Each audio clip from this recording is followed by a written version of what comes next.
Hi everyone, welcome back to my channel. మీరు కనుక first time నా వీడియోస్ చూస్తున్నట్లయితే ప్లీజ్ గాయ్స్ లైక్ చేయండి, షేర్ చేయండి అండ్ మెయిన్గా అయితే సబ్స్క్రైబ్ చేసుకోండి ఫ్రెండ్స్. ఇంకా వీడియోలోకి వెళ్ళిపోతే ఈ వీక్ బిగ్ బాస్ సీజన్ 8లో శేఖర్ భాష అయితే ఎలిమినేట్ అయ్యారు. కానీ బిగ్ ట్విస్ట్తో అయితే ఎలిమినేట్ అయ్యారు. ఆ ట్విస్ట్ ఏంటంటే సాటర్డే ఎపిసోడ్ లాస్ట్లో నాగార్జున స్వాట్ చెప్పారు కదా, సండే ఎపిసోడ్లో ఒక ట్విస్ట్ అయితే ఉండబోతుంది అని అన్నారు కదా. అది ఏంటంటే ఈసారి అంటే సెకండ్ వీక్లో ఎప్పుడు బిగ్ బాస్ హిస్టరీలో జరగని ట్విస్ట్ అయితే జరిగింది. అంటే బిగ్ బాస్ హౌస్మెంట్సే ఈ వారం ఎవరు ఎలిమినేట్ కావాలో డిసైడ్ చేయాలి.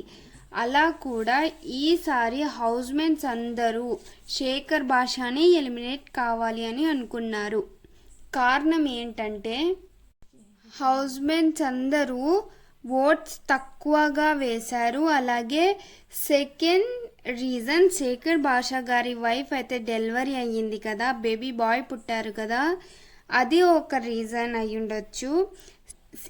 ఇలాగే సీజన్ 1లో ధనరాజ్ గారి భార్య కూడా డెలివరీ అయితే బేబీ పుట్టినందుకు ధనరాజ్ గారిని బిగ్ బాసే నేరుగా ఎలిమినేట్ అయితే చేశారు. అలానే సేమ్ ఇది కూడా, కానీ ఏంటంటే ఇక్కడ హౌస్మెంట్స్ ఎలిమినేట్ చేశారు శేఖర్ భాష గారిని.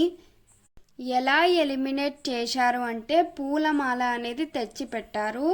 ఆ పూలమాల ఎవరు అంటే శేఖర్ భాష లేకపోతే ఆదిత్య ఓం గారు, వీళ్ళు ఇద్దరిలో ఎవరు హౌస్లో ఉండాలి అంటే వాళ్ళకి పూలమాల వెయ్యాలి. ఎవరు ఎలిమినేట్ అవ్వాలి అనుకుంటున్నారో వాళ్ళకి పూలమాల వేయకూడదు.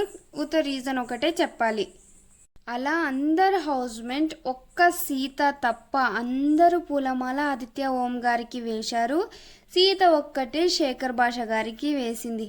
అలా మెజారిటీ సభ్యుల పరంగా శేఖర్ భాష గారు అయితే ఎలిమినేట్ అయ్యారు. ఎలిమినేట్ అయ్యాక స్టేజ్ మీద నాగార్జున సార్ దగ్గరికి వచ్చి తన ఏవి చూసి కొంచెం ఎమోషనల్ అవుతారు. తర్వాత లాస్ట్లో అంటే ఇంటికి వెళ్ళే ముందు ఒక గేమ్ ఆడిపిస్తారు కదా, అలా గేమ్ ఆడిపించారు. ఆ గేమ్ ఏంటంటే హౌస్మెంట్స్లో ముగ్గురు రియల్ పర్సన్స్ ఎవరు, ముగ్గురు ఫేక్ పర్సన్స్ ఎవరు ఉన్నారో చెప్పాలి.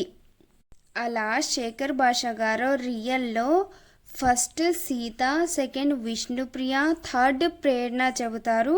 రీజన్ చాలా మంచి వాళ్ళు, ఏం మాట్లాడినా హార్ట్లో నుంచి మాట్లాడుతారు అని రీజన్ ఇచ్చారు. ఇది అయితే 100% కరెంట్ చెప్పింది. ఇది అయితే నేను కూడా అగ్రి చేస్తాను. వీళ్ళు ముగ్గురు బాగా హార్ట్ లోపల నుంచి మాట్లాడతారు, ఫేక్గా అయితే ఉండరు. ఇంకా ఫేక్గా 3 పర్సన్స్ అంటే ఫస్ట్లో సోనియా చెప్పారు. రీజన్ క్వైట్ కాంట్రాక్ట్ ఫేస్ తనలో చూశాను అని. సెకండ్ ఫేస్లు ఉన్నాయి సోనియా దగ్గర అని చెప్పారు. ఇది అయితే నిజం. ఇంకా సెకండ్ నాగమణికంట. ఒక విషయాన్ని ఎవరైనా చెప్పినప్పుడు ఫస్ట్ బ్రెయిన్లో ఆలోచించి ఒకవేళ అది తప్పు ఉన్నా దానితో తనకి ఏమైనా ప్రాబ్లం వస్తుందో ఏమో అని ఆలోచించి అది తప్పు ఉన్నా దాన్ని డిఫైన్ చేసుకోడు అని రీజన్ ఇచ్చారు. ఈ ఇద్దరికి చెప్పిన 2 పాయింట్స్ అయితే 100% కరెక్ట్.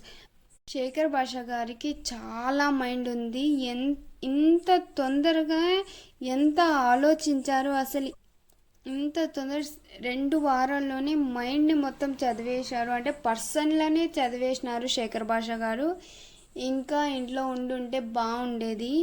ఇంకా థర్డ్ ఫేక్ పర్సన్ ఆదిత్య ఓం గారు. ఏమైనా ఆయన చేస్తే కరెక్ట్, అదే పనే వేరే వాళ్ళు చేస్తే రాంగ్ అని అనుకుంటారు అని రీజన్ ఇచ్చారు. ఇంకా ఇంతేనండి. ఈ వీడియో కనుక మీకు నచ్చినట్లయితే ప్లీజ్ లైక్ చేయండి, షేర్ చేయండి అండ్ మెయిన్గా సబ్స్క్రైబ్ చేసుకోండి. బాయ్.